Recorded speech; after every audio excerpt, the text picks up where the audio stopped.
Welcome back, everybody, to another fantastic episode of the Every Pokemon Episode Ever podcast. I am one of your hosts this week, Wrestling Chris G. And on the other line with me this week is the king himself, good old Dougie Fresh. Dougie, my man, how you doing today? Ain't no king, because if I was king, I'd be in control and wouldn't be doing this late. hey, you said you were down for it. Because at this point, it's a 2-1 majority, and I don't want to sound like the asshole. You know, I was this close to texting in the group. Doug doesn't like late nights. But also joining the group again this week is our good old pal C-Note. So, C-Note, how are you doing? Welcome back to the podcast. Yeah, thanks for inviting me back. I don't get a nickname, huh? I don't even get like Prince or. No, it's hard enough for him to come up with mine on a weekly basis. Yeah, I tend to just introduce the guests because they're already special in their own way anyway. So. Well, I mean, that's a good say. And are you trying to say that it's because of me that we're doing this, Doug? Because I was like, hey, I'm fine with whatever. Well, I mean, it could be a little bit of you. It could be a little bit of somebody else on this call trying to fucking jerry rig hardware the other day, or. So a peek behind the curtain, everybody. We were supposed to record this yesterday. We're actually recording this. Okay. I was trying to figure out what you meant by that. Okay. We're recording this on January 28th, and it's currently 11:18 in the evening out here in good old Illinois. And 11:19. Yeah, now. I still have 18. Yeah, I was about to say I still have 18. But now it flipped. It flipped, everybody. It flipped. Update. It flipped. So yesterday we were supposed to record, but good old Wrestling Chris G was putting a new chip into his said computer, so his said computer could upgrade to Windows 11, and was like, what the hell, and got a second laptop, a brand new one that's running Windows 11 as well, and it's nice and quick. It's a brand new HP laptop. So I currently have the two right now, and I'm pretty sure one of these is going to be given to my little one upstairs who's currently sleeping, but we'll see. I can't make the joke I was going to make because I'll sound like a creep. You better. I'm not even going to ask because I was going to say, is that going to be my birthday present this coming year? But I'll tell you off mic. That's Doug saying, I can say this to the two of you, but I'm not going to broadcast this out because everyone's going to be like, oh. Yeah. Asking if one computer is going to be my pouring computer and one computer is going to be my clean one, Doug? Yeah, pretty much. So. Just don't get them mixed up. Oh, God.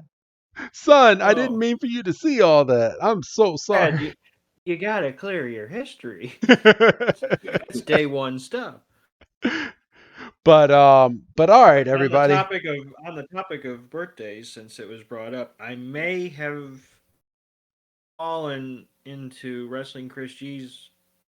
I almost said Christmas birthday gift already. Oh. I'm just kind of keeping that in my back pocket and seeing if anything else comes along. But I've got something I think he'll enjoy if I need to go that route. Oh. Look at you. Fucking 5 months ahead. Wasn't even trying.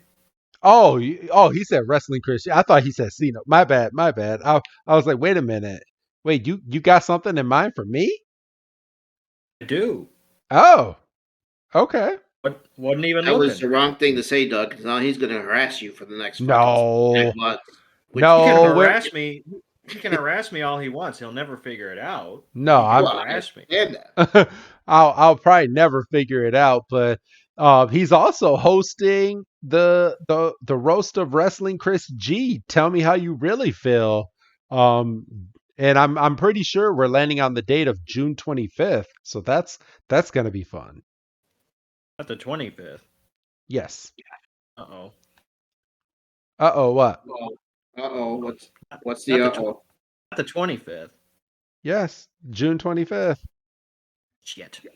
It's a week after Father's Day. I can't do it the week understand. before because of Father's Day. Because of Father's Day. Well, yeah. So Father's Day Sunday, and the 25th is a Saturday. yes, but I can't I can't do it that weekend because then there's going to be a lot of people celebrating the weekend because I was running I ran it by all the presenters and everyone said the 18th is not going to work for me. We're going to have to do it after. And I was like, all right, we'll do it on the 25th. I wasn't consulted, I'm just saying. And if I'm hosting the son of a bitch, how the hell am I not consulted? I just don't understand. I wasn't either, because your words were, I'll be there. Well, yeah, it might not have been if it had been Father's Day. No. I'm saying I wasn't consulted, and now I feel insulted, which is more fuel to the fire. Well, there you go. Use it. Yes, there you go. You use it. Because if it was the week, if it was the week before, Doug, you wouldn't have been able to come, and then we would have been like, oh well, shit, I got to find a new host because I didn't run it by him. Actually, I don't know if I want to be the host, to be honest. You thought it was going to be you? Oh, I'm joking. No. I've been thinking of trying like what I want to say and what I want to do, and I thought it was going to be easy. It ain't that easy. No, it's not. And I have the hardest job of them all because I have to come in at the end and give you all a little nudge too, and then soften the blow. So I got everybody. You guys only have one person. Well, besides Doug. Doug's got to do everybody. Doug's got to give at least one line on everybody before they're coming up. So that's going to be interesting, but yeah, that's going to be a lot of fun, though. I think it is, and we were told that it's a max of 50 people total. So it's going to be a nice small crowd, but it's going to be recorded, and there's going to be 3 cameras. What? You said 50 is small. You haven't seen my wife's family, so well, she has. Yes, I have. Well, he hasn't seen all her family. Again, yes, he has. Okay. Anyways. Yes. Yeah, but I'm just that is true when you're talking to Steph's family. Yeah, 50 is kind of small, but. So. What are you trying to say, Chris? She has a big family. I married a Hispanic woman. Got a big family. Huge family. Don't try to stir no shit, Doug. but no. On a real note, it's going to be a special night, and I'm sure everyone is going to be everyone is going to enjoy that night, and I'm sure some people want to hear some of it. Yeah, I think you guys should do that as a special episode. I don't think it'll. I'm not sure if I'm going to put that on the Pokemon Network because there ain't nothing Pokemon about it. Well, but I'm sure there'll be an audio version because the microphone will be hooked up to the computer, so and the speaker. So, but yeah, there'll be 3 cameras that will be inside. One to the audience, one to me on the sofa with my wife, and one up where everybody is performing, I guess. All right. All right. But all right, let's get on into this. Otherwise, we're never gonna finish this episode. Today's episode is episode 79, and it's titled The Fourth Round Rumble, or translated from Japanese, Grass Field Unexpected Rival. In this Yuck.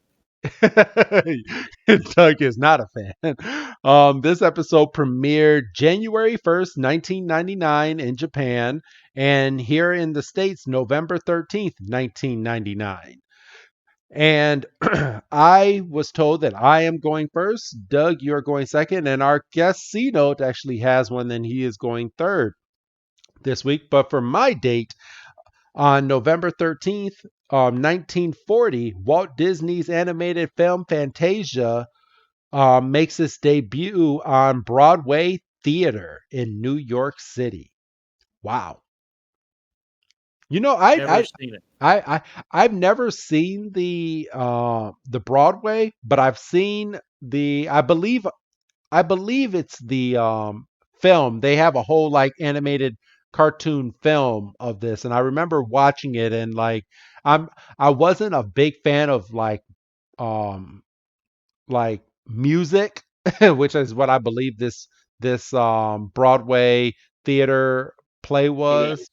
Yeah, Yeah, okay. it's So all yeah. It's basically no like talking. It's all like instrumental. yeah, it's all instrumental. So yeah, okay, so that's what I saw. So I've seen it. It's about, and now that I've confirmed it, this is the one where Mickey Mouse is going through all these musical acts, and he loses his hat, and you get the big There's a finale at premise. the end where he Yep. becomes a wizard, and he's conducting all these instruments and everything. Looking at it now, I thoroughly enjoy it. But watching it back when I was a little kid, I didn't understand it and was like, "What the hell is this crap?"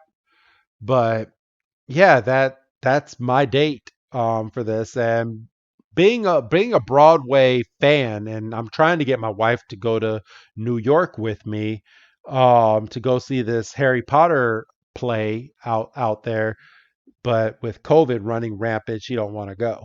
So right. Can't say that I blame her. Somebody to be could have honest. gone to New York with me a couple of years ago, but they hey now, they decided to not, not do that. But I mean, whatever. we decided to have a baby. Who you subsequently called an asshole. Yes, I Yeah. did. My daughter was being a little asshole.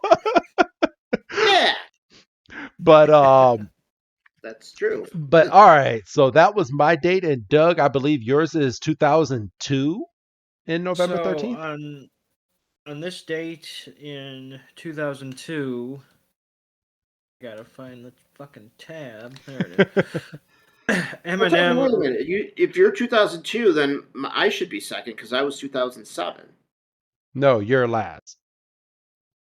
It You're goes more at recent. 1940, 2002, okay. then 2000. Okay, yeah, my bad. Okay. Shut up, Cena. Okay, go on, Doug. Hush up back there. I'll be quiet. Go on. I'll be quiet. This is gonna be 3.5 hours, and it's your fault. On this date in 2002, Eminem releases the lead single "Lose Yourself" Ooh. for the film 8 Mile, which I have never seen all the way through. You've never seen the whole thing of 8 Mile? Never seen the whole thing. Wait a I minute. have either. Oh, I love that movie.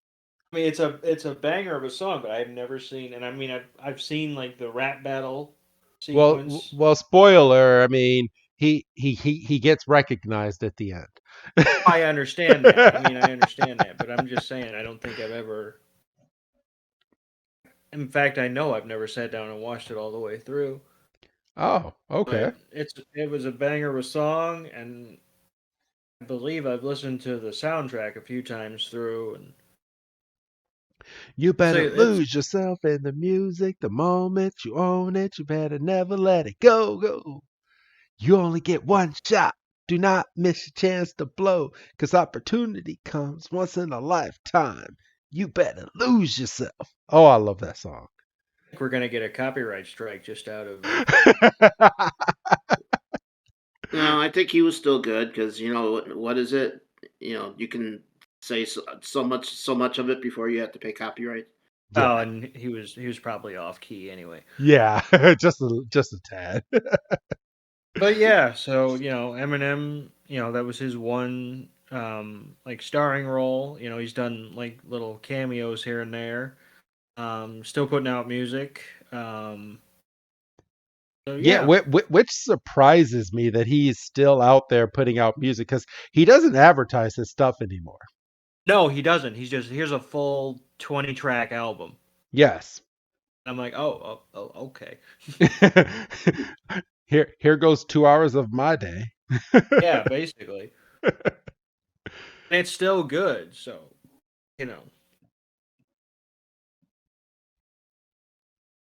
So, C note. All right. So mine's a little more personal than your guys's, but that's okay. So 2007, Word of this squirrel. date was the day that it all my chore of being a father began. Ah. No, my daughter was not and I could just see my kid listening to this and be like, I think she's thinking I forgot her birthday. No, technically, my I would hope she's not listening to this. yeah, probably not true, but and if she is, she probably only made it past the contest announcement anyway. So yeah, I don't even think she made it up to that. Yeah, probably not. Yeah, I think you should put this out or not. God damn it! I think you should put a timestamp on that just in case people see the runtime and go, "Fuck." Yeah. So this was the day, 2007, that my wife went into. My wife at the time, ex-wife now, went into labor with our first child. Aww. That's awesome. Do I feel old now that she's 14? 14 and all love it, right? Yeah. 14 So, aw, that's cute. Love it. Love it. So, people, you guys clicked on this episode to hear our review and our rundown of this. Let me ask everybody, does everybody have the episode up and on mute? Oh, I didn't know I was supposed to do that. You go on Pokemon.com because I'm gonna start the episode like I normally do. And then I will shoot it off to Doug, and then I'll shoot it off to you, and we'll just have a revolving door of us reviewing this episode. So go ahead and go on Pokemon, put it on mute, put the captions on, and I will start this week's episode. Okay. Well, you gotta give me a minute now because it took me a little bit to figure out how to play it in the first place. So You're good. I'm sure by the time we get to you, you'll have the episode up. Or the episode will be over. 601, really.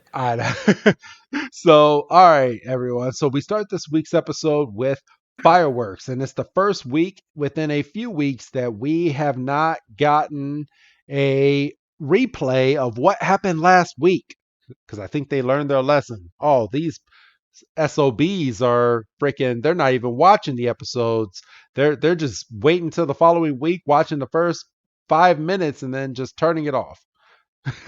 I can find out what happens next week. But we start this week with two trainers, one being Gary, he's our man. If he can't do it, no one can.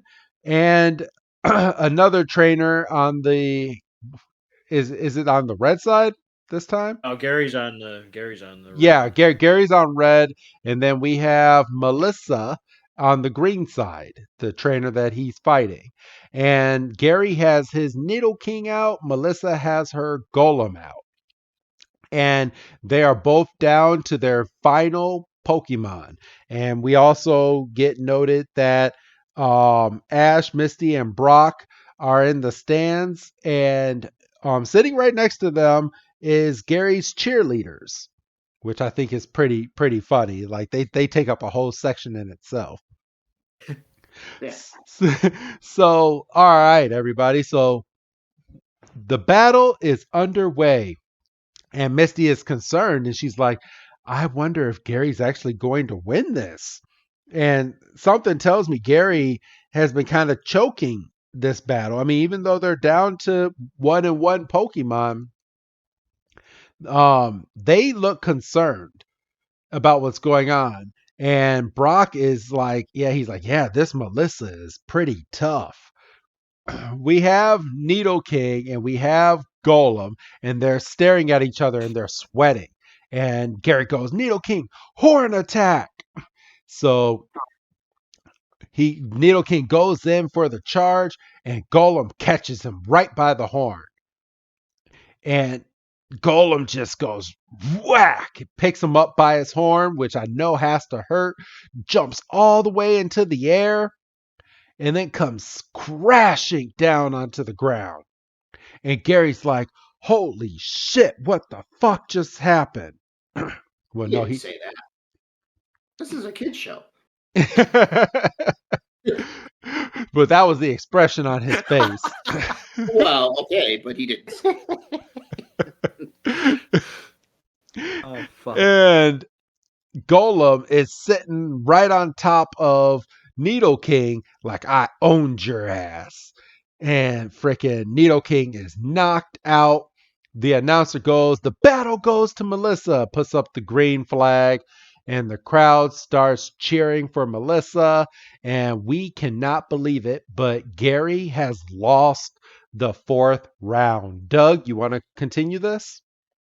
Right, I have a few issues. First of all, Melissa called for a seismic toss, and if I'm sitting here, that damn Golem did a pile driver. Yeah, that did not look like a we've seen a seismic toss, but a seismic toss, don't you have to grab him by the belly and jump up and smash him down on the ground? Right. Okay. And in the end, when they land and we see that Golem is on top of Nidoking, and the referee calls the match for Melissa, I take issue with Nidoking being called out because Golem still has a hold of him. Yeah. Well, I mean, you can tell Nidoking wasn't getting up. Well, yeah, but Muhammad Ali didn't knock a motherfucker out and put his foot on his chest while the referee was doing the standing 8 count. Well, how could he put his foot on his chest as you're doing a standing 8 count? This is true. He didn't put his foot on his chest while the referee counted him out to 10. There you go. So I call shenanigans, really, honestly. Yeah. It's like in a last man standing match, John Cena didn't hit an FU to Ali off that car and then go down and sit on him for 10 seconds. I mean, if we're pulling teeth, he also didn't put Ryback in into the ambulance during their match that day through the doors. No, he put him through it. He put him through the roof. We could also point out that he duct taped Batista to the turnbuckle in that one match as well. So I mean, yeah. Really... So yeah, the referee calls the match for Melissa. There's confetti. The crowd's cheering. Gary falls to his knees in the podium, like somebody took out his kneecap, and the cheering section is doing ugly Charlie Brown crying. Yeah, that's what I was thinking. It was kind of like the old Charlie Brown faces. And Brock, Misty, and Ash are all stunned, and one of them says, "Boy, Ash, you might really be fucked if Gary's losing." And then we get the title sequence. And I think that's kind of funny, Doug, because I mean we're soon going to well, actually, continue. My comment's going to come after this next part of the scene. So then we see a dejected Gary walking to his convertible. The women are in there. They're still bawling their eyes out. And I kind of felt for Ash here because he approaches Gary, and he's going to it was going to be a heartfelt moment. And he was like, "Oh, hey, Gary." And Gary turned around and he's like, that trainer got lucky that I got distracted by all the women cheering for me. And Ash looks over and the girls are still sobbing and there's a couple consoling each other and Gary's like, they'll be all right. Buck up, girls. You'll get over it. And then they all in unison do the Charlie Brown cry. And Gary's like, well, shit, I really stepped in it there. And he hops in his car and his driver, his wordless driver, just speeds off, and the girls are crying, and Ash and Pikachu are left kind of standing there dumbfounded. Just a little bit. And okay, so I have to ask. So it was at this point where Ash thought that he was going to actually thought that he could just quit because of Gary. And what type of trainer is he? Are you this kind of made Ash seem like he's more of a follower than he is a leader. And I didn't like that. He is very there's a transitive property kind of going on. He's like, well, I could never beat Gary, and if Gary got knocked out, and these are the type of trainers that I'm going to face in the the fourth round onwards. If Gary's getting beat, what kind of chance do I have if I can't even beat Gary? So he's kind of doing some mental math, and he's tying himself in knots. But we've seen in previous episodes, Ash can go from the highest of highs to the lowest of lows within the span of like 5 minutes. Yep. So, and then and Cino, no, I have not forgotten about you. I'm getting ready to pass it right over to you. But this is when Brock comes over and he's like, "You're not quitting on my watch, Ash. You've done all this training, and you're gonna go in here. You're gonna win this thing." And that's when Misty comes out and goes, "Ash, your match is about to start on the grass field, and I'm gonna." This is horseshit. This is. I know we should switch over, but this is horseshit. How does he not know that he's about to have a match? I think he did, but I think he was trying to get one last word in with Gary before he was leaving. That's horseshit. He should be back there. He should be in the tunnel, not training, but he should be in the tunnel doing wind sprints or whatever the fuck, or making his final decisions on his Pokemon. I mean, what the fuck? How the fuck? Because she's yelling, "Your match is about to start." He's like, "What? No way! Shit!" Yeah, he didn't know. I gotta hightail it over there. That looks like it's a pretty good, run too, from where he is to where he needs to get. For real. It's like somebody knocks on Joe Burrow's hotel room door on Sunday morning, going, "Hey, you have a game." He goes, "No, that's next week." Like, what the fuck, This is like Goldberg, the guy banging on the door, and he's making his long walk to the ring. Oh, you didn't know you had a match? Yeah. I'm ready. I'm gonna bang my head on lockers and bust me open before I even get out there. I'm gonna concuss myself. Yeah. So, all right, C-Note, take us through this scene with Team Rocket.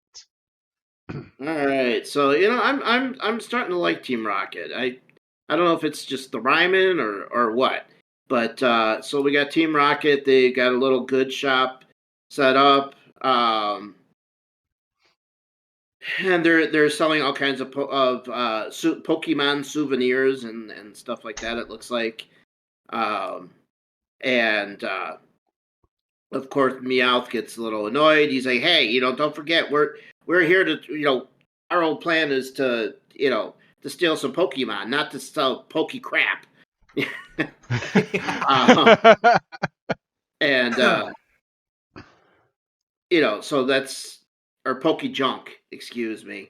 And they're like, Po- it's po- not po- junk. Pokey crap does sound better though. I'm not Yeah, it gonna does. Well, lie. I Honestly. understand, but again, kids show, but and I love this. Uh, Jesse's like, oh, this is so simple, and then boom, the victory bell just goes and takes a big old chomp on his head. And it's like, gets to show that you ring up lots of sales. It's takes a toll on you, where even a victory bell can kind of take you out. um, That was a good line. yeah, it was. It was. I watching the few episodes that I've kind of watched. It seems like Meowth always has the pretty good lines, or Jesse or James, one of the two. Meowth is the smart one of the group. Yeah, and it seems like he always has the good lines. And then we get somebody that comes up and says, "Oh, do you have any of those Poke badges left?" I'm like, "Oh, sorry, we're all sold out." Meowth goes, "Wait, I think I have one more in the back."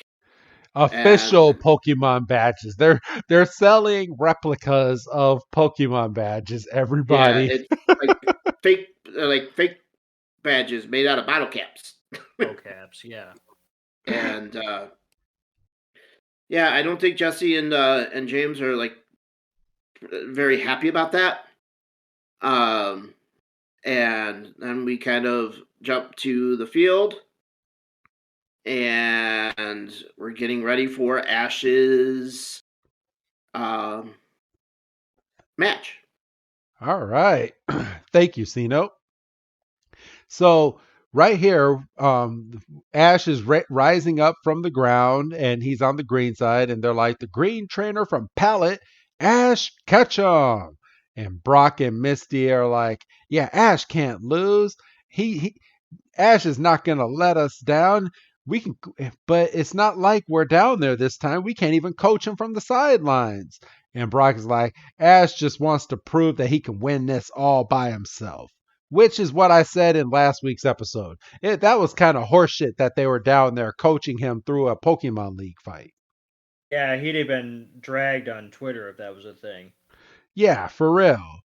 So, but Misty throws out that if she was asked, she would choose Bulbasaur first because they're on a grass field and Bulbasaur is a grass Pokemon. But Misty then asks Brock, who is he battling against? And this is where when it gets funny. Brock looks at the flyer. He's like, the program just says her name is Jeanette Fisher. He's like, huh. She must be pretty tough to make it this far.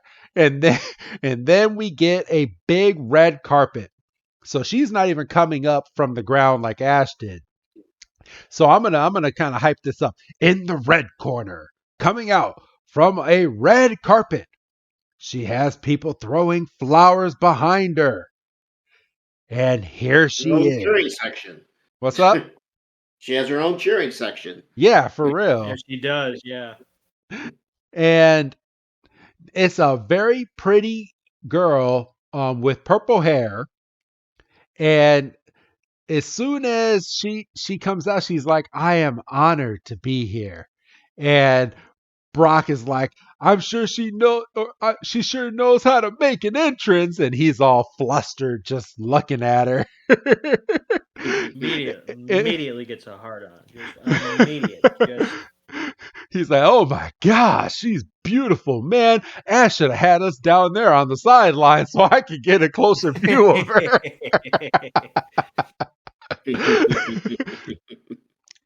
So me wrong.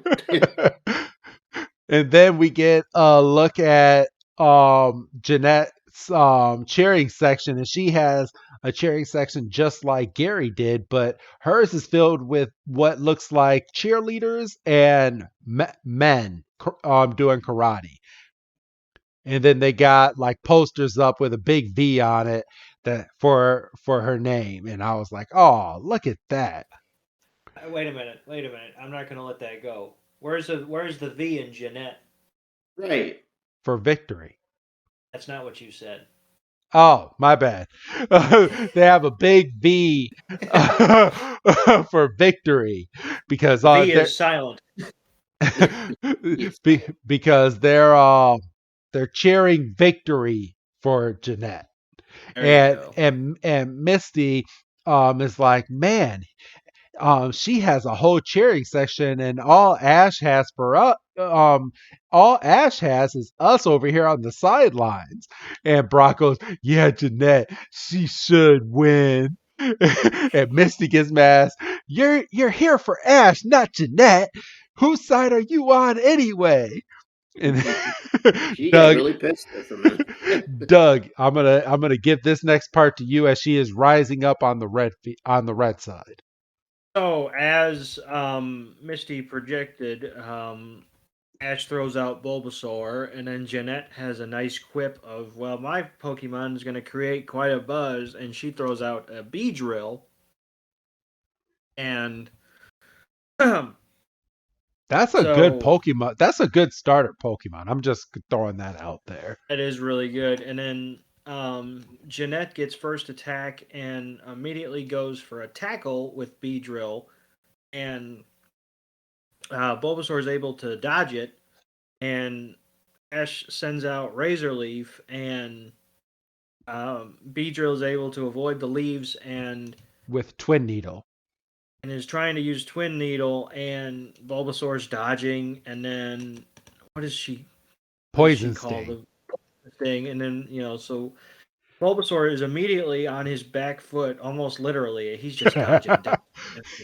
And Beedrill's trying to literally like kill Bulbasaur with her freaking stinger. And freaking Misty's like, well, damn, if this is her first Pokemon, she must have some real heavy hitters coming up. And you can tell Brock is either focused or horny or maybe a little bit of both, because he's sitting there and he's flustered, and he's like, and matter of factly just goes, I really hope she doesn't have a boyfriend. And Misty just Middle of the- cuts him down right at the dick, and it's like, well, there's no way that boyfriend's gonna be you. And so we're back in the battle, and Bulbasaur is still backpedaling, and Ash, for no reason, goes, well, she's winning clearly because Bulbasaur is on defense, and Bulbasaur stops and tells Bulbasaur stops, and Ash tells him to use Leech Seed. Yes. And it hits the Beedrill right on the stinger, and the vines come out and zap Beedrill down to the ground. And Misty's like, "What a move!" And Brock's got tears in his eyes, and she's like, would you knock that shit off?" And Bulbasaur just hits one tackle, and the Beedrill's out of there, and everybody's up on their feet. Even Togepi's cheering his little eggy heart out, and Brock's just sitting there like, well, one down, should be all right. And I want to point out, I like the way that they did this Leech Seed, Doug, because the way that it happens in the game is it absorbs the power of the Pokemon that you're attacking, and then gives your Pokemon some more life.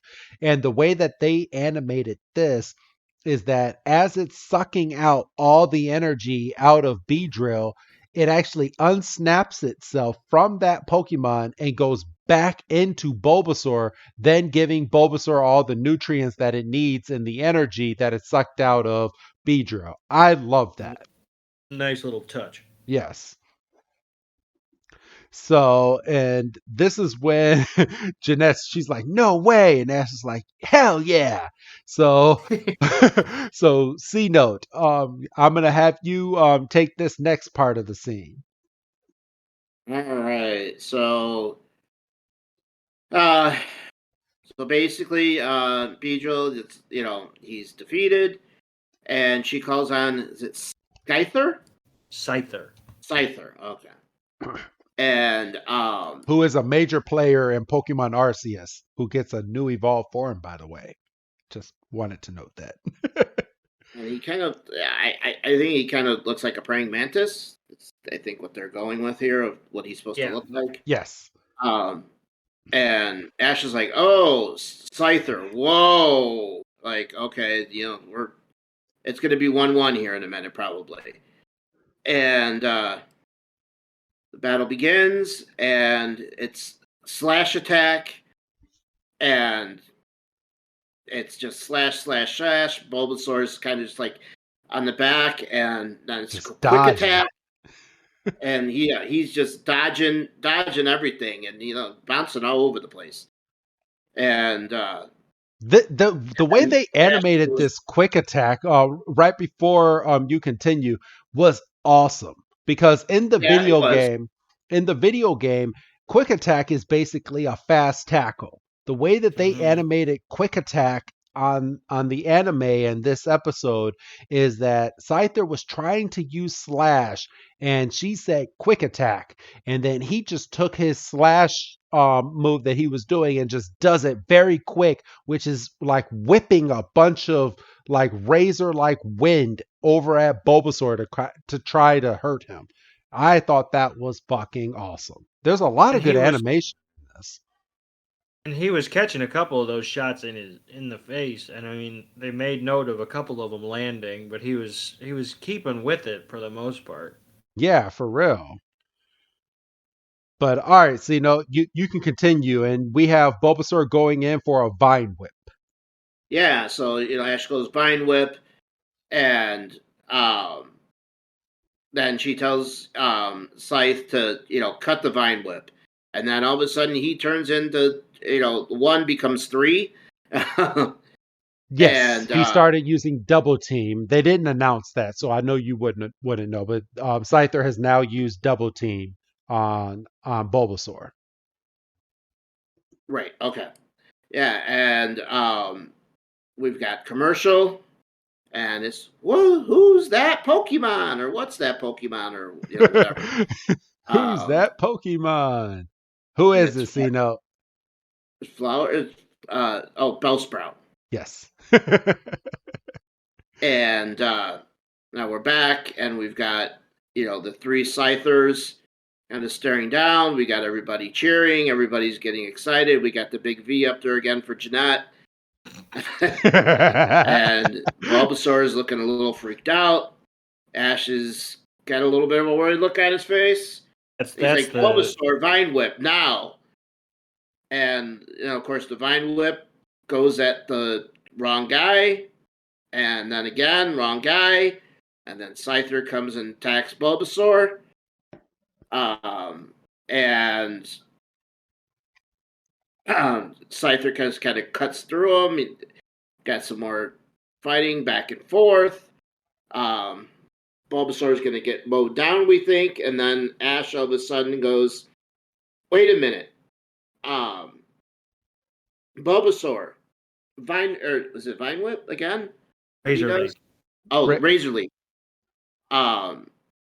And Razor Leaf, and then the Vine Whip again, and he's like, no, Bulbasaur, look out.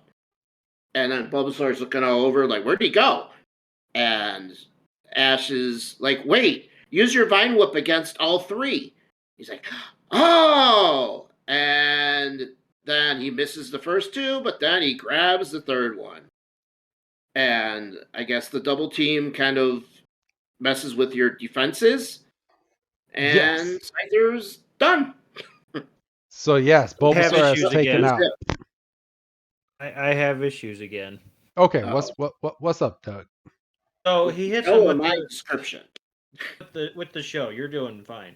Oh, well, thank you. I appreciate that. I would even say more than fine, considering we basically threw you right in the middle of a battle-heavy episode. So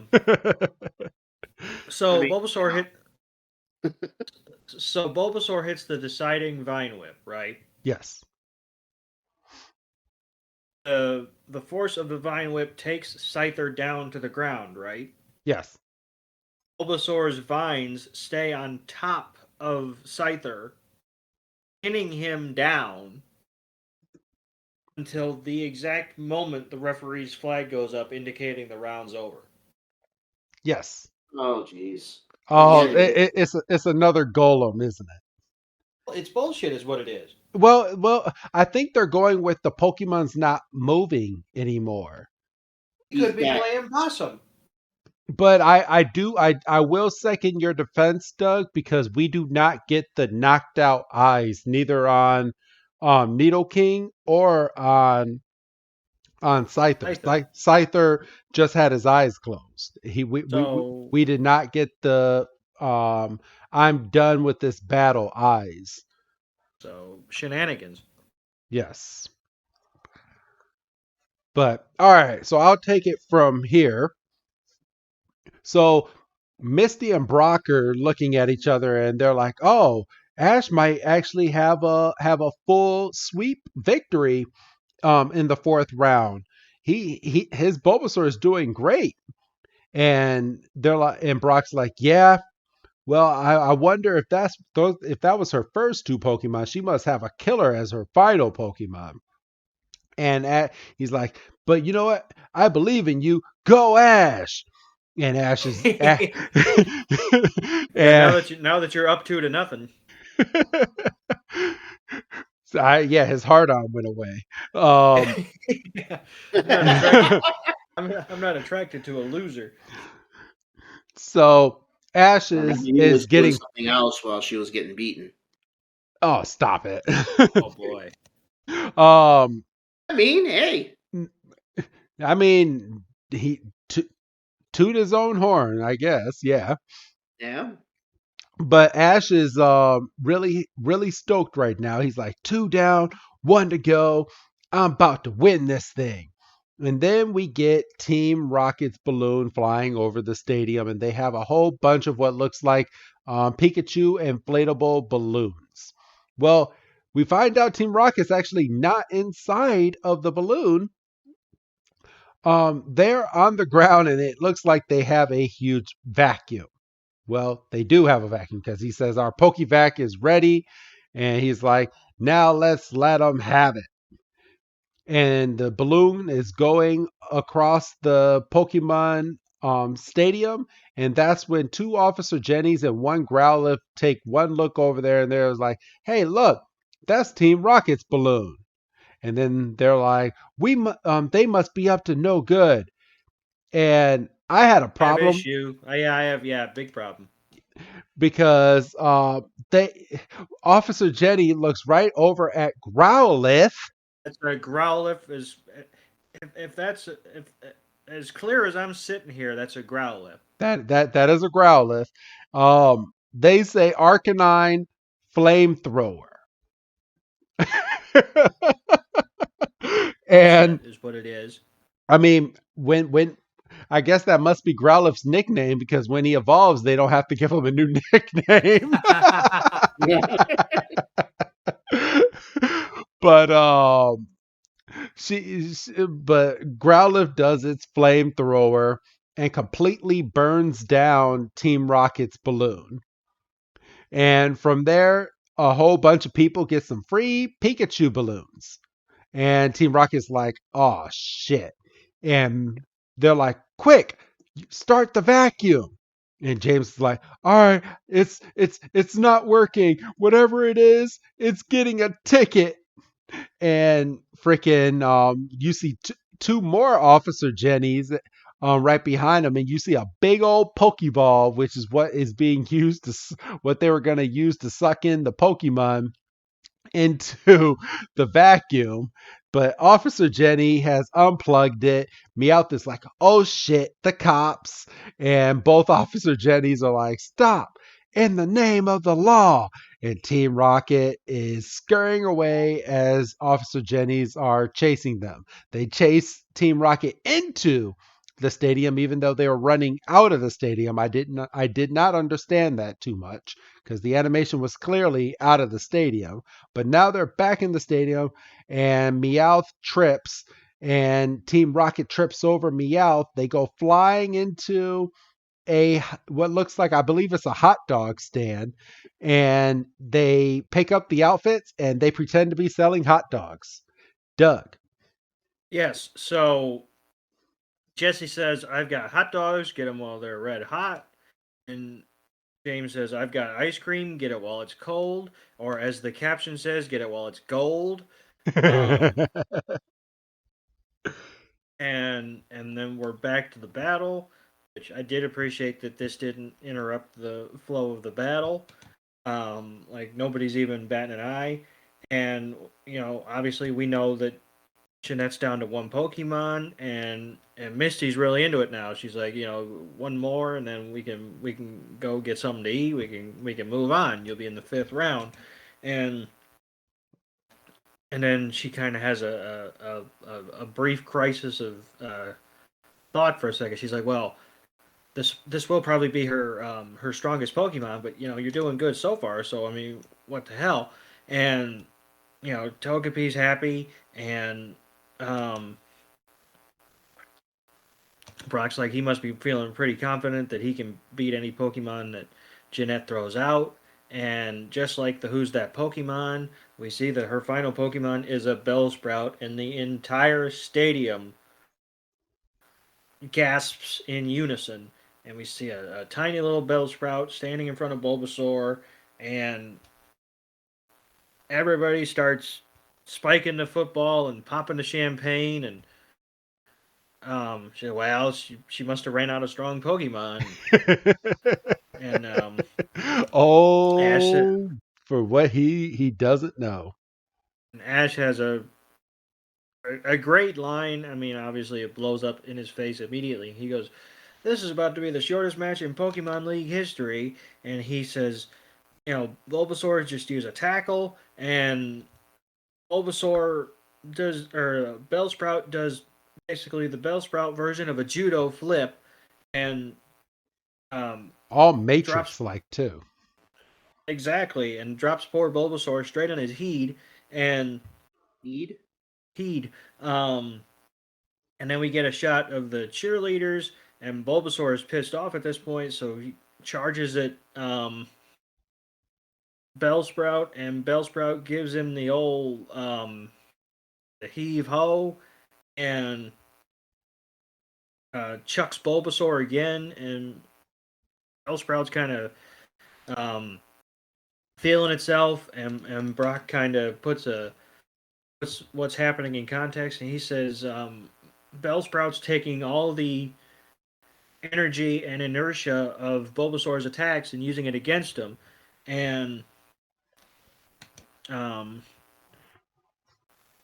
basically Bellsprout walks over to Bulbasaur and does the old Bam Bam attack from the Flintstones. It's just bang, bang, bang, bam, bam, bam. And freaking Jeanette, she's like, it looks like your boba has a sore, and she just starts laughing. Bellsprout chucks Bulbasaur into Ash's podium, and Bulbasaur's out. And let's be real, Bulbasaur shouldn't have been in the 3rd round. I mean, he should have swapped Pokemon out as soon as he saw. As soon as Bulbasaur won the 2nd round, because he has 2 more Pokemon. He should have just easily have called back Bulbasaur. Yeah, Pikachu hits one Thundershock and it's out of here. Well, so we thought.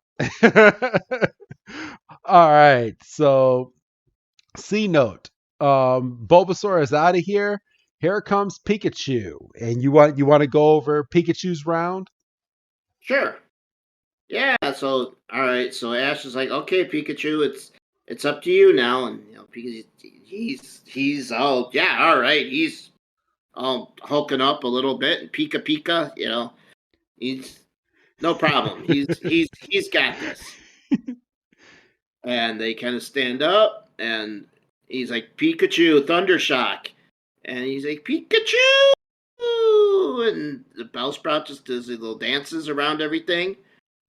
And then Bellsprout shoots out the little razor leaves.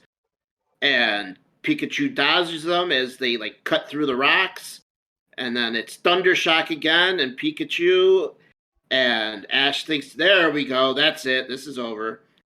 And then we're like, no, Bellsprout has these little, is it lightning bolt absorbers or something on his... It's using nature to absorb, because Bellsprout is a plant, and basically a plant can absorb any type of shock, especially when it comes from lightning, to keep itself stabilized.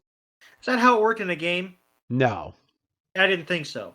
No, yeah, you not even in Arceus. I mean, you get hit. They even made fucking Paris like a fucking dick. Freaking this little tiny Paris just jumps out of the damn grass and just goes whack. And I'm like, ah, and it will attack you. And I'm like, gosh darn. I was like, man, this sucks. But yeah, just wanted to throw that out there. Why am I feeling like you didn't say gosh darn? You probably used a different term. But okay. So everyone's kind of realizing, well, Pikachu's Thunderbolt attack is no good. We're like, I think we might be screwed here. So Ash better get, thinking quick.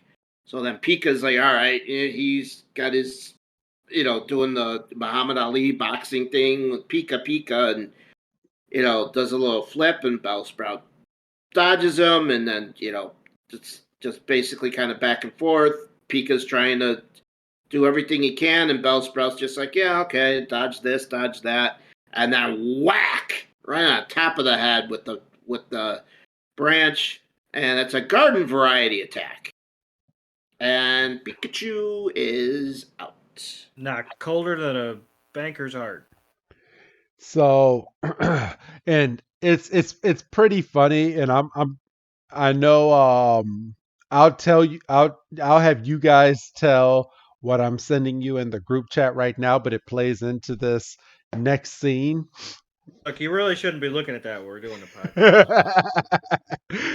No, it's funny, trust me. So so Pikachu is knocked out, and after Pikachu gets knocked out, Pikachu can't even get called back into a Pokeball because because Pikachu don't use a Pokeball.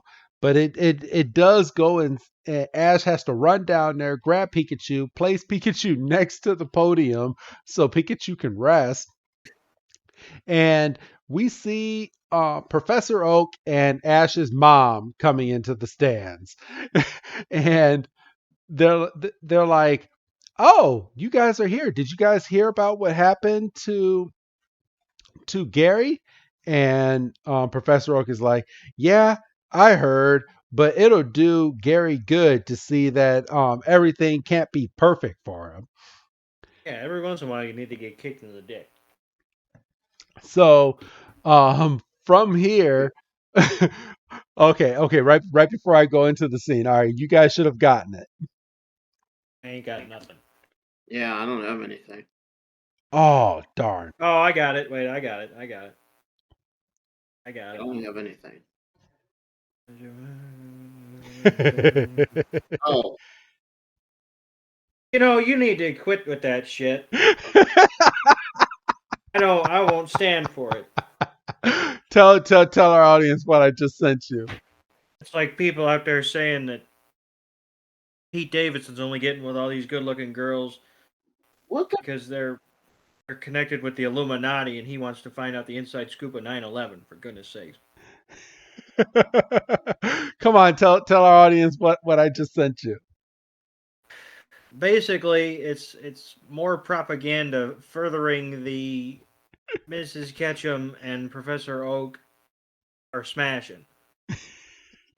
It's a meme, everybody, and it's a picture of Professor Oak and a picture of Professor Oak thinking about Mrs. Ketchum, and he's like, it says, Professor Oak, is your mom still single? And Ash going, yes. And then Professor Oak going, go and catch every Pokemon out there. Must have been so funny you sent it twice. Yeah. So So we go from that, and we see that Ash has thrown out a muck, His and muck. yes, his muck, and they're like, he when did I didn't know he had muck with him. And Professor Oak is like, Ash thought he might need muck during this match, so he called me yesterday and asked me to transport it here. So my question is, who did he give up to get muck? But we never find out. We never find out. Well, he shouldn't have to. True. Because he's been operating. Well, no, actually, yeah, he has to now because he had called in his other Pokemon the last episode, yeah, he had called in Krabby. which would Yeah. take up his 6th spot. So he probably sent Krabby back.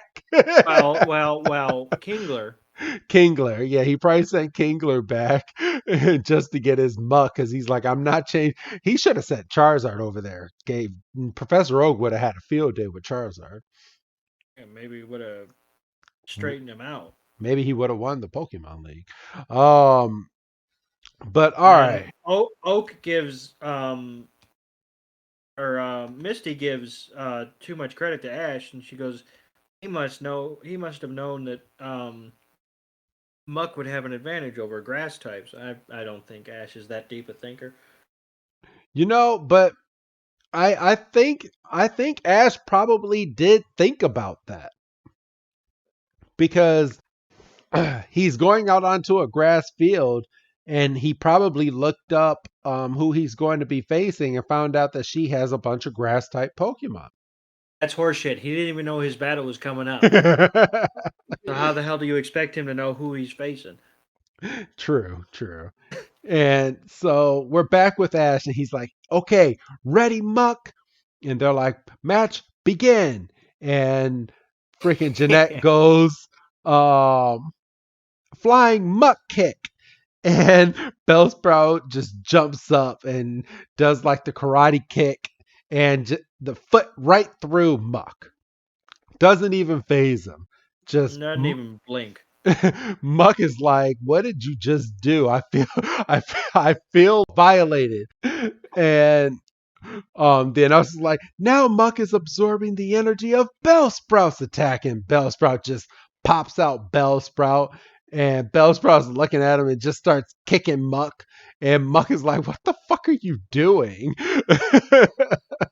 And Bellsprout is just getting pissed and just stomping him on the head, kicking him on the face, and freaking Muck is just absorbing every last blow to the point where freaking Bellsprout goes in and tries to fling Muck over its shoulder, and Muck just flop.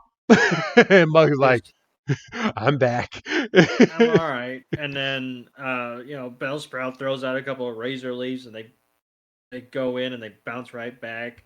And then Ash calls for the final blow. He says, body slam, and Muck just towers over this Bellsprout, and we get the big comedy, one eye big, one eye small, as we see the shadow of Muck just envelop this Bellsprout.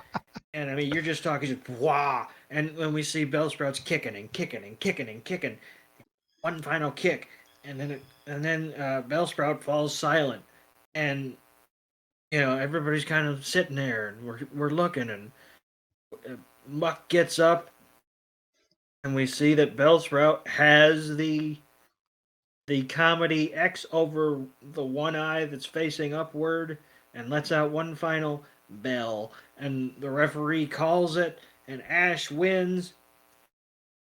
And got further than Gary did in the Pokemon League. Yeah, so anything else that happens now is icing on the cake. And those are the eyes, C-Note, that we should have gotten for both Nidoking and for Scyther. Yeah. And we did not. But yeah, I see Doug's point, and I'm behind you, Doug. And you'll notice that the referee waited for Muck to get up before he called the battle. Well, he couldn't see Bellsprout. He had to. Didn't stop him when Golem had a hold of Nidoking's horn and was standing on top of him. That is true. Yeah. And we got a whole bunch of confetti and everyone is clapping and Ash runs over to Muck and Muck gives him a big old hug and Muck I guess doesn't smell anymore. Well, I guess we found out in his episode that he controls how bad he smells. Yeah. So, C-Note, And you want to finish off the last of the episode? Sure. Yeah. So Ash wins. He goes over and gives Muck a hug, and Ash is like, now I understand how Bellsprout felt. Muck's basically on top of him. Everybody's laughing. They're happy, and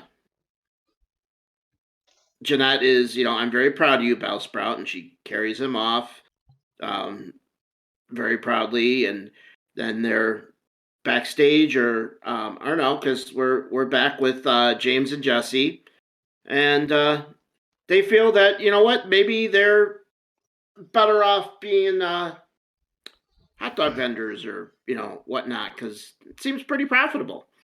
And yeah, Meowth doesn't think too much about that. And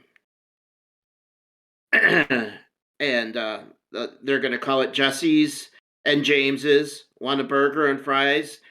Make it double. And hunger and thirst, and all these rhymes that we basically get a twist on the motto. Yes. Right, exactly. And so then we end up in backstage, locker room, wherever, and everybody's like, "Oh, Ash, you did really well.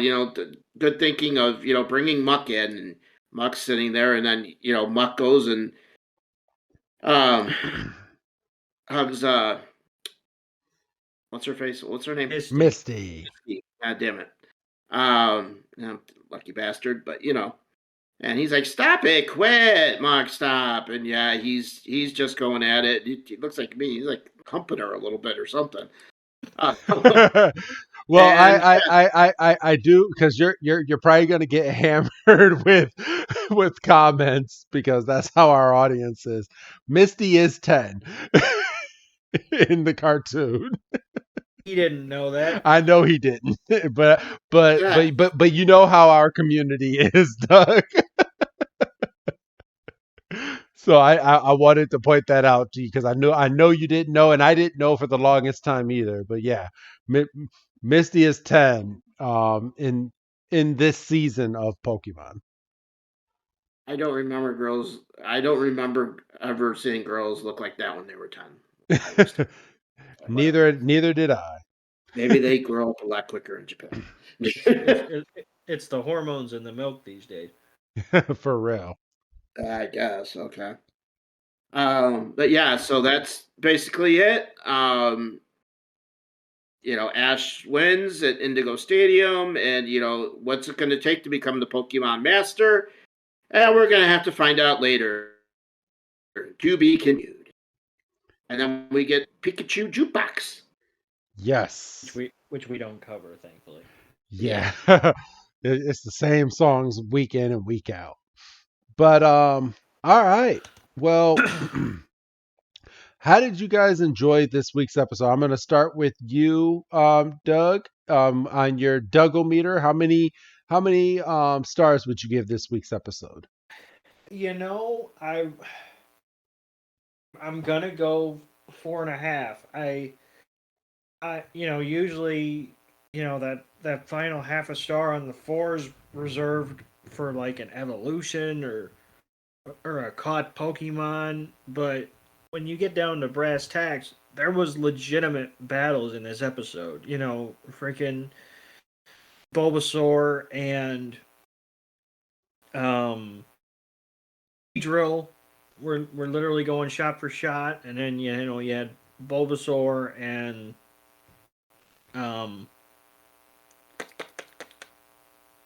what was the second Pokemon? Scyther. It was Scythe. Well, Yeah, no, it was no, I got it. It was so you had I mean, you had legitimate like 1v1 battles going on, and then you had Pikachu at one point giving up the fact that it's electric and literally throwing hands with the Bellsprout, and Muck came in and played hero. I mean, yeah, I mean this was a 4.5. I mean, who knows if Team Rocket had been maybe a little funnier or maybe featured just a little bit more, you might have hit a 5. But yeah, I'm pretty comfortable with 4.5. All right. C note.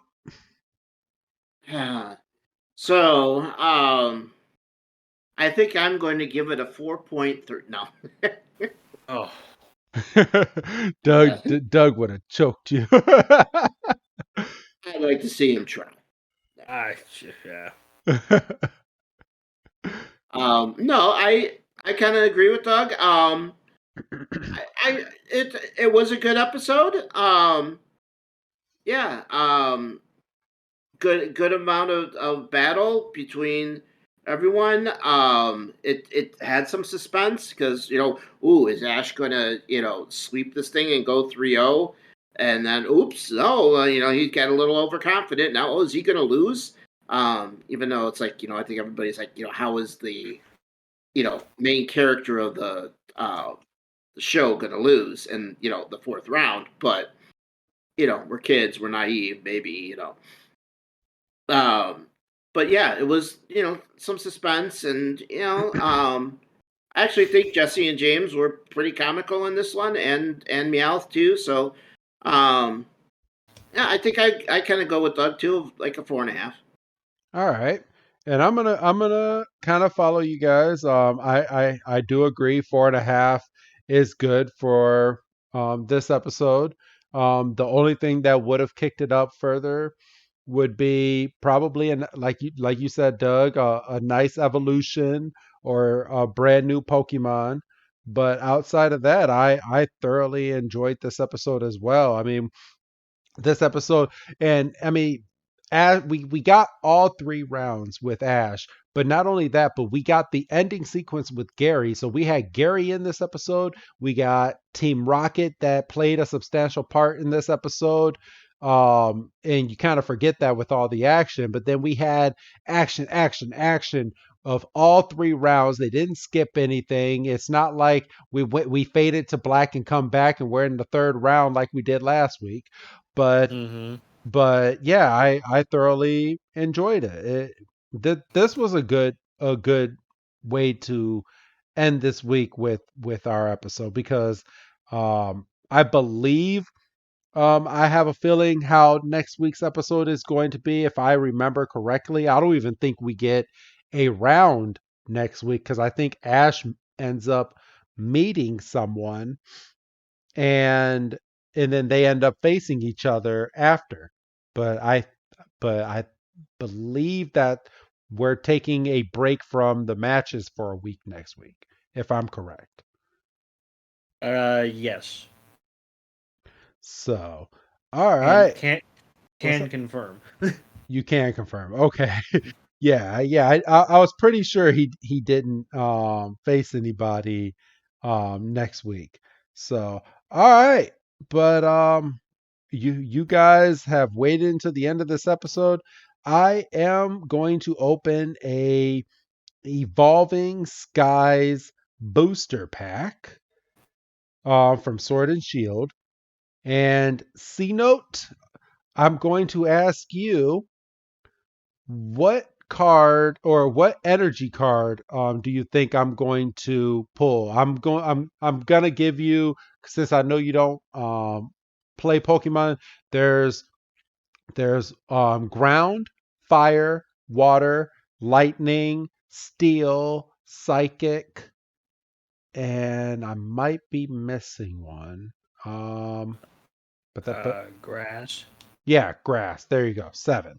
All right. So, um, which energy card am I looking at? Fire. Fire. It is not fire. It is lightning this week. But I have a Lightning Energy, a Wobbat, a Seedot, a Swablu, a Psyduck, a what is this? A Raggenrola? Raggenrola? Okay. I have a Scrafty. I have a Rescue Carrier Trainer card. I have an Amora Lady Trainer card. My reverse hollow is a Ice Cube, and my rare is a non-hollow Lilligant. So a dud pack this week, everybody. But Well, poop. yeah, I know. But those are the cards this week, and I'd like to thank you again, C Note, for coming on and helping us out on our month of guests. We have had 4 straight guests on these Pokemon League episodes. Next week, it's back to just me and you, Doug.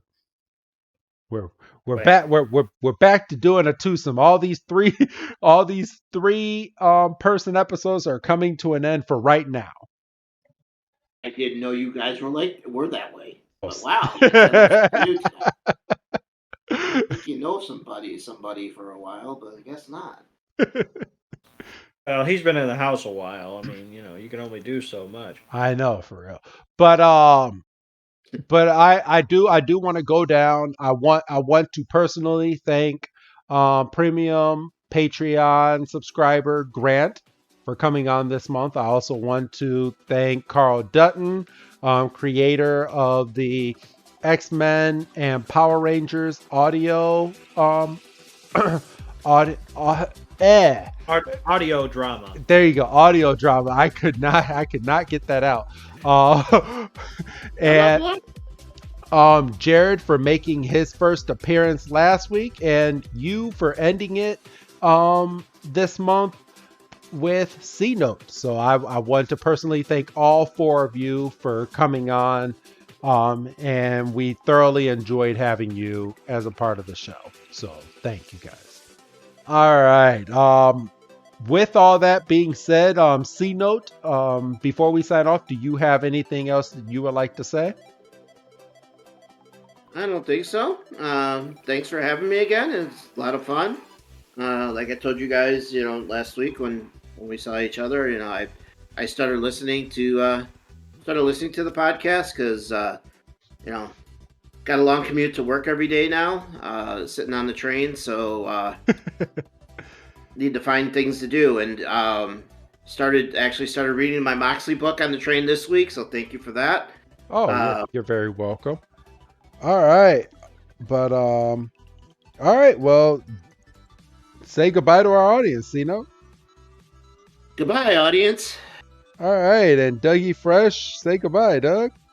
Goodbye, Doug. If you're listening to this on the free feed and you want to hear next week's episode, it's already up there. Go and subscribe to Patreon, patreon.com/everypokemon, and you'll be able to subscribe to any of the tiers there. We have tiers where you can get Pokemon packs mailed over to your home. You can even become a guest on this show. So, all right. Thank you, everybody, and I will see you next week. Have a good night.